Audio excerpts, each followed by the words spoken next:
wabarakatuh. Salam sejahtera, Om Swastiastu, Namo Buddhaya, salam kebajikan.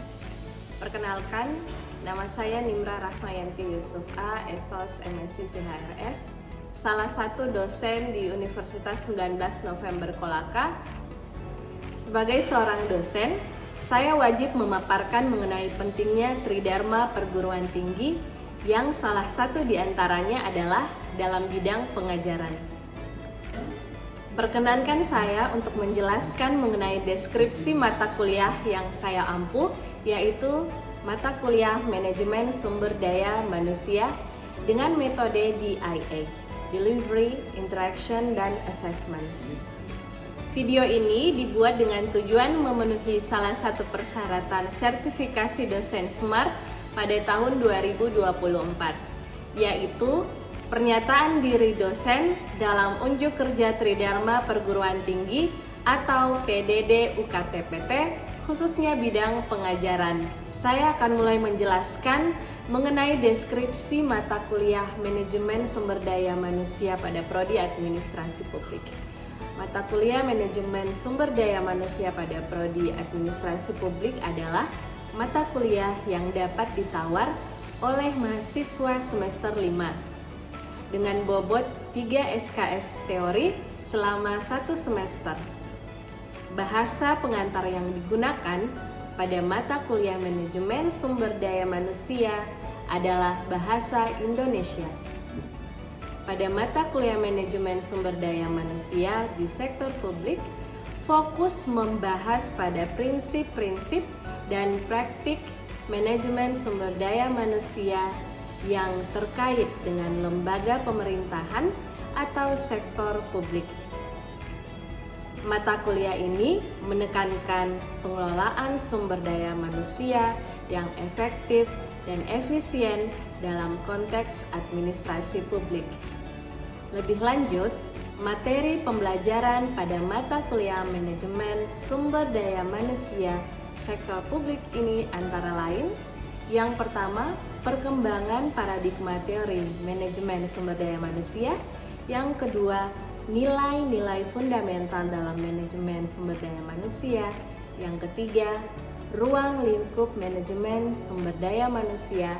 Yang keempat, pendekatan dalam perencanaan manajemen sumber daya manusia sektor publik. Yang kelima, rekrutmen, seleksi, dan penempatan sumber daya manusia sektor publik. Yang keenam, pengembangan manajemen sumber daya manusia sektor publik. Kemudian yang ketujuh, manajemen kinerja pelayan publik.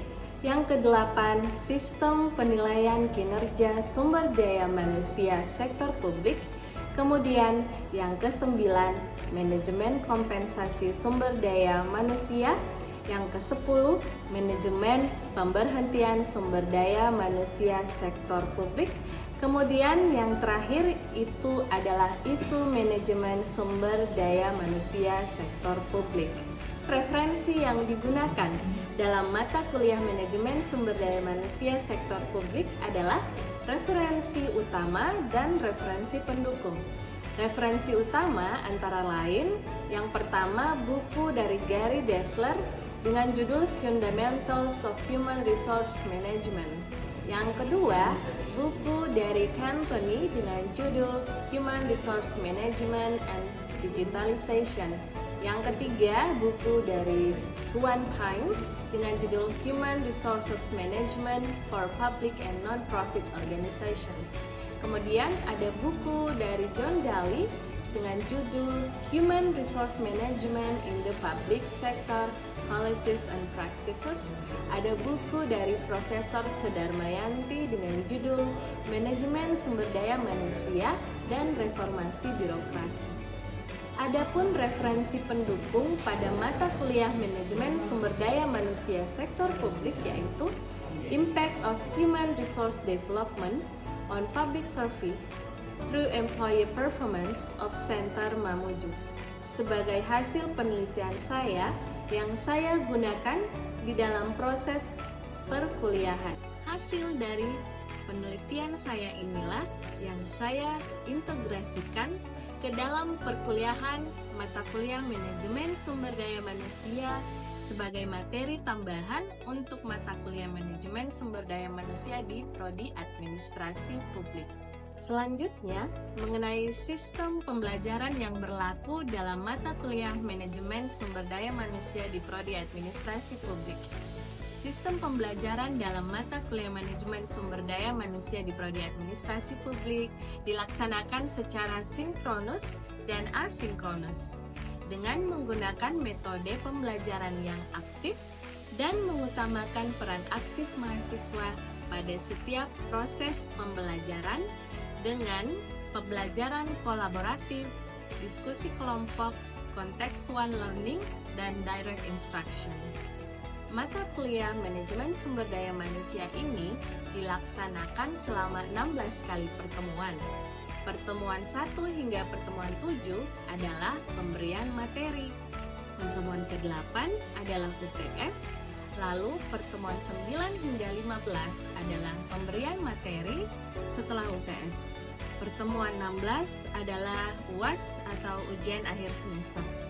Metode pembelajaran yang dilakukan sesuai dengan materi pembelajaran, seperti pekan pertama dan kedua yang menggunakan pembelajaran luring dengan bentuk perkuliahan sinkronus secara tatap muka atau dengan menggunakan media pembelajaran, pemberian materi dalam bentuk PowerPoint, sedangkan pembelajaran asinkronus dilakukan melalui forum diskusi WhatsApp Group ataupun Google Classroom.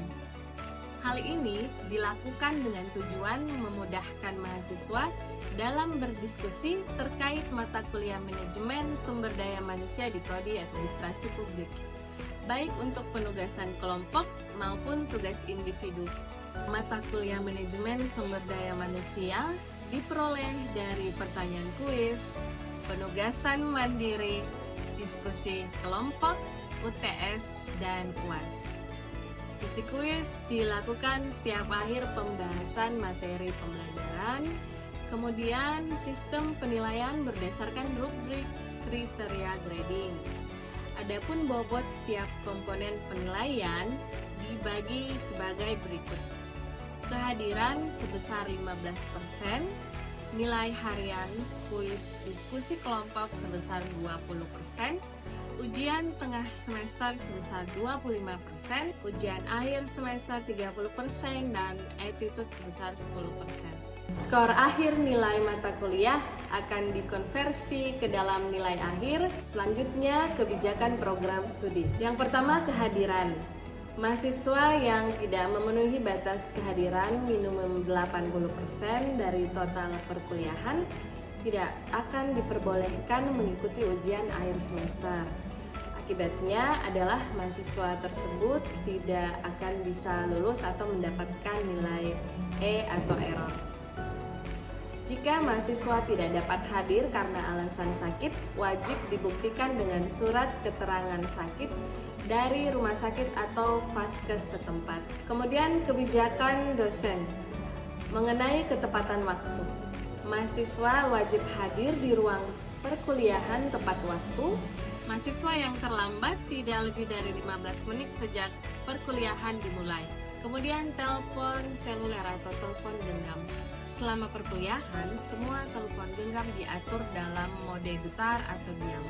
Setelah meminta izin, mahasiswa diperbolehkan menerima atau menjawab telepon di luar kelas jika diperlukan. Demikian narasi pengajaran untuk mata kuliah Manajemen Sumber Daya Manusia. Terima kasih atas perhatian Anda selama pemaparan rencana pembelajaran semester ini. Semoga pemaparan ini memberikan gambaran yang jelas dan komprehensif tentang tujuan, metode, serta evaluasi yang akan dijalani selama proses perkuliahan ini. Selanjutnya adalah kita akan menyimak video pembelajaran mata kuliah Sumber Daya Manusia yang saya lakukan di kelas. Terima kasih.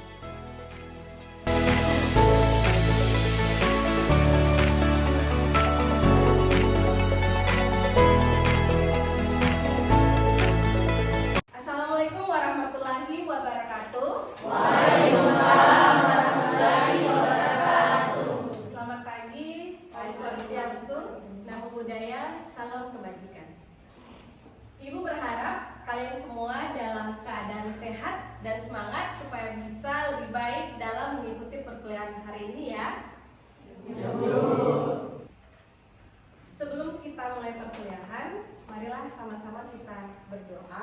agar perkuliahan kita berjalan dengan lancar dan mendapatkan ilmu yang bermanfaat. Doa dimulai. Selesai. Perkenalkan, nama Ibu Nimra Rahmayanti Yusuf A, Esos, MSI, CHRS. Ibu adalah pengampu mata kuliah Manajemen Sumber Daya Manusia di sektor publik. Hari ini kita akan membahas mata kuliah Manajemen Sumber Daya Manusia. Tapi sebelum masuk ke pembahasan, Ibu akan bahas kontrak kuliah terlebih dahulu ya. Ya, Bu. Seperti yang bisa kita lihat, ini adalah kontrak perkuliahan kita selama 16 pertemuan ke depan. Jadi seperti yang kalian tahu, pertemuan 1 sampai 7 nanti ada materi, kemudian pertemuan ke-8 akan ada UTS, pertemuan ke-9 hingga 15 materi setelah UTS, dan pertemuan ke-16 nanti ada apa? Atau ujian akhir semester. Nah, bisa dilihat di slide-nya, untuk unsur penilaian kehadiran 15%, kemudian ada nilai harian, kuis, diskusi kelompok itu 20%, kemudian ujian tengah semester 25%, untuk ujian akhir semesternya poinnya adalah 30%. Nah, ini yang tidak kalah penting adalah attitude-nya atau sikap kalian itu 10%. Jadi nanti harapannya adalah bukan cuman kecerdasan intelektualnya yang diuji, tapi juga kecerdasan emosionalnya dan sikapnya. Dalam hal attitude ini, nah termasuk gambarannya di bawah itu adalah kehadiran minimal 80%. Jadi rajin-rajin masuk kuliah ya. Ibu doakan semuanya sehat sampai di pertemuan akhir. Amin. Nah, bagaimana bagi yang sakit? Nah, wajib surat sakit atau keterangan dari dokter ya, atau dari vaskes setempat.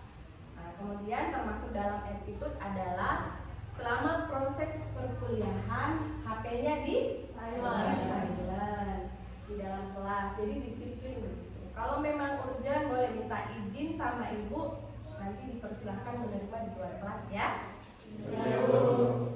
Nah, sekarang kita masuk ke materi nih, mata kuliah Manajemen Sumber Daya Manusia di sektor publik. Sebelumnya ibu tanya dulu, ada yang tahu definisi manajemen itu apa sih? Saya, Bu. Silahkan. Menurut saya manajemen merupakan proses perencanaan, pengorganisasian, dan pengendalian sumber daya yang ada untuk mencapai suatu tujuan. Baik, terima kasih. Bagus sekali. Baik, manajemen sudah dijelaskan sama temannya dengan apik. Sekarang Ibu ke definisi sumber daya manusia. Oke, sekarang Ibu mau bertanya, kalau definisi sumber daya manusia itu apa? Ada yang bisa bantu Ibu? Saya, Bu. Oke, namanya siapa? Perkenalkan, nama saya Nur Fadila Magfiratul Jannah. Baik, menurut saya sumber daya manusia itu merujuk pada suatu individu yang bekerja untuk suatu organisasi atau perusahaan. Sekian sekali. Terima kasih Bila ya. Ya, Bu. Boleh di-post temannya dulu. Baik, definisi manajemen sudah, definisi sumber daya manusia juga sudah. Sekarang Ibu tanya, menurut kalian definisi manajemen sumber daya manusia itu apa? Ada yang boleh bantu Ibu? Saya, Bu. Silakan, namanya siapa? Perkenalkan, nama saya Irwan Sandi. Langsung saja, manajemen sumber daya manusia adalah bagaimana memanage manusia yang ada dalam sebuah organisasi itu. Sangat menarik. Terima kasih. Ibu senang sekali dengan antusiasnya. Nah, ini sedikit mengenai manajemen sumber daya manusia. Jadi nanti mata kuliah kita ini akan membahas tentang konsep dan praktik manajemen sumber daya manusia terkait quotes-nya. Kalau quotes itu kan planning, organizing-nya, exploiting-nya, dan controlling-nya nanti seperti apa kita akan bahas di 16 pertemuan ke depan. Kemudian tujuan dari MSDM ini adalah untuk membekali mahasiswa dengan pemahaman intens tentang manajemen sumber daya manusia itu seperti apa di sektor publik khususnya. Kemudian topik ini tentu saja sangat penting. Kenapa? Karena pengelolaan sumber daya manusia yang efektif dan efisien itu merupakan kunci untuk mencapai tujuan organisasi. Betul sekali. Sebelum masuk ke pembahasannya, Ibu sampaikan dulu tujuan pembelajaran untuk pertemuan 1 di hari ini. Yang pertama, kalian diharapkan mampu menjelaskan dan memahami tentang paradigma dalam manajemen sumber daya manusia khususnya di sektor publik. Kemudian yang kedua, setelah pembelajaran hari ini, kalian diharapkan dapat menjelaskan definisi manajemen sumber daya manusia di sektor publik. Yang ketiga, kalian diharapkan menjelaskan paradigma tradisional. Nah, ada dulunya tuh. Kemudian nanti yang keempat ada menjelaskan paradigma manajemen sumber daya manusia progresif. Yang terakhir nanti kalian diharapkan dapat menjelaskan pendekatan manajemen sumber daya manusia di sektor publik. Baik, sebelum masuk ke paradigma, Ibu simpulkan tadi. Dari kalian sudah ada temannya tadi yang menginformasikan definisi manajemen, ada yang menginformasikan definisi sumber daya manusia, kemudian definisi manajemen sumber daya manusia. Nah, ini Ibu simpulkan. Jadi memang manajemen sumber daya manusia itu adalah mengacu pada konsepnya dan prakteknya bagaimana sumber daya manusia dari proses perencanaan hingga nanti pembinaan sampai pemberhentian, seperti itu ya, agar organisasi bisa berjalan dengan efektif dan efisien. Betul sekali. Next slide adalah tentang manajemen sumber daya manusia pada awalnya. Frederick Taylor menyatakan bahwa beliau seorang ahli manajemen sumber daya manusia ya. The right man on the right job atau the right man on the right place. Siapa namanya? Frederick Taylor. Frederick Taylor, benar sekali. Jadi kalau ingat ya, Frederick Taylor berarti the right man on the right job atau the right man on the right place. Jadi beliau mengembangkan pendekatan ilmiah ini bahwa bagaimana SDM dan tenaga kerja itu harus bisa dimaksimalkan, harus bisa ditempatkan di posisi yang tepat supaya bisa memaksimalkan efisiensi, efektivitas, dan produktivitas dari organisasi. Sekarang kita masuk ke manfaat pembelajaran. Nah, manfaat pembelajaran setelah mengikuti mata kuliah manajemen sumber daya manusia di sektor publik ini adalah yang pertama untuk meningkatkan pengetahuan. Jadi pembelajaran ini memungkinkan kalian untuk memperluas knowledge dan skillnya tentang MSDM di sektor publik dari konsep sampai dengan praktiknya. Yang kedua, manfaat pembelajarannya adalah untuk mengembangkan keterampilan. Mengembangkan keterampilan di sini ya kalian jadi memperoleh skill praktis karena nanti di dalam kita akan mencoba untuk membuat analisis jabatan, standar operasional prosedur, sistem remunerasi dan sebagainya. Yang terakhir, manfaat pembelajaran yang diharapkan adalah ini membangun perspektif baru.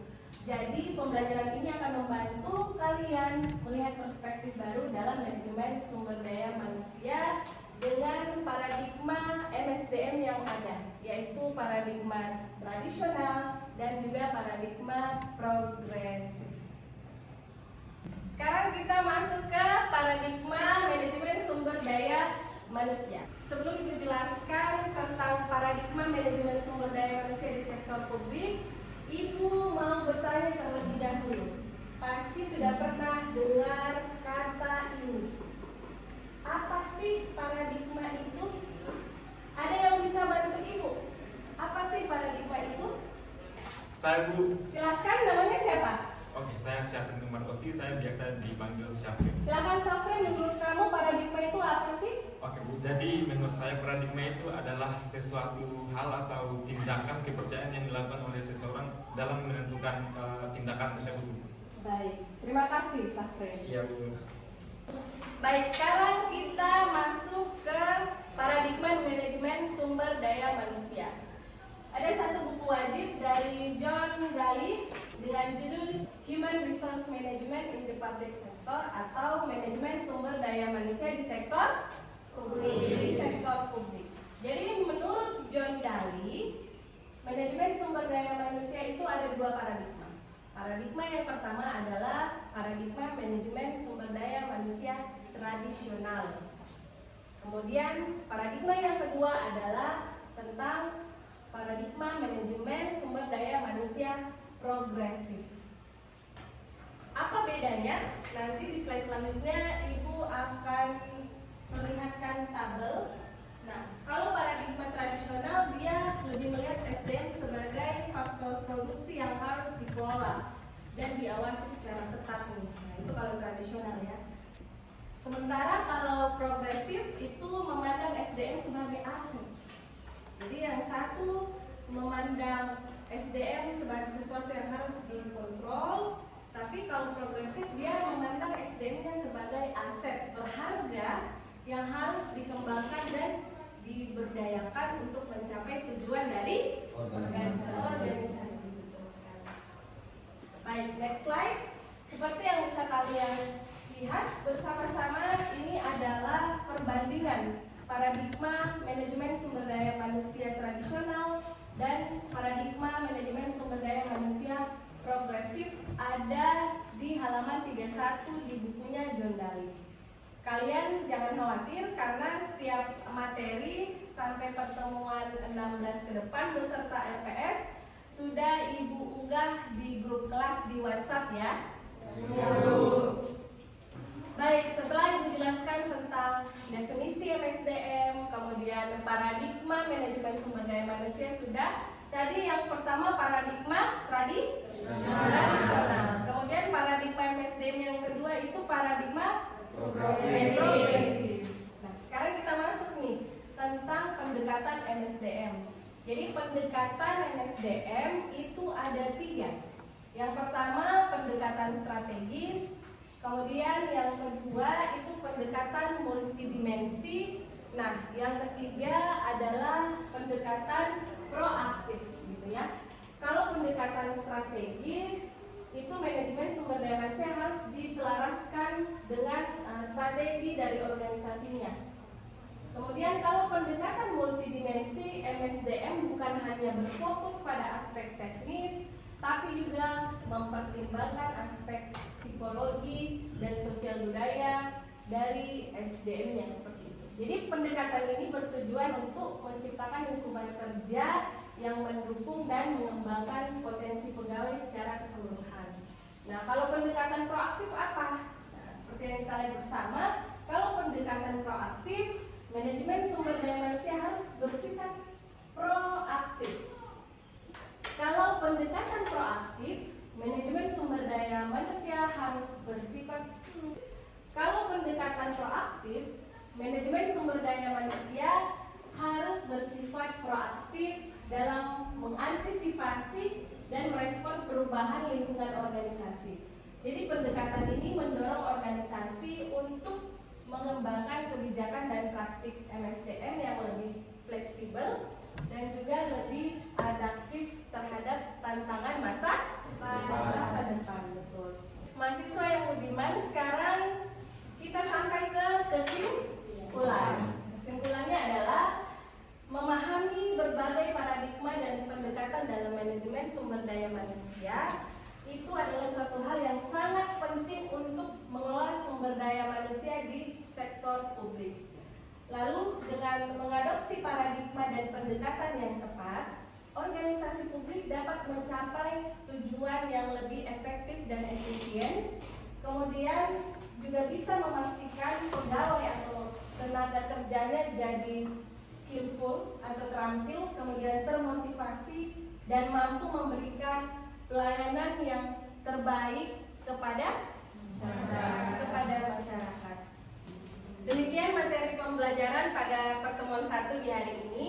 Mungkin ada yang mau bertanya? Jelas ya? Jelas. Baik, jika tidak ada, jangan lupa kalian pelajari materi hari ini ya. Untuk tugasnya Ibu sudah kirimkan di grup WhatsApp. Jika memang ada kesulitan, nanti bisa konsultasikan bersama ya. Jangan lupa materinya dipelajari untuk hari ini supaya minggu depan bisa kita diskusikan bersama. Jelas? Terima kasih. Nah, untuk minggu depan kita akan membahas materinya tentang nilai-nilai fundamental manajemen sumber daya manusia di sektor publik. Akhir kata Ibu tutup. Alhamdulillah. Wassalamualaikum warahmatullahi wabarakatuh. Waalaikumsalam warahmatullahi wabarakatuh.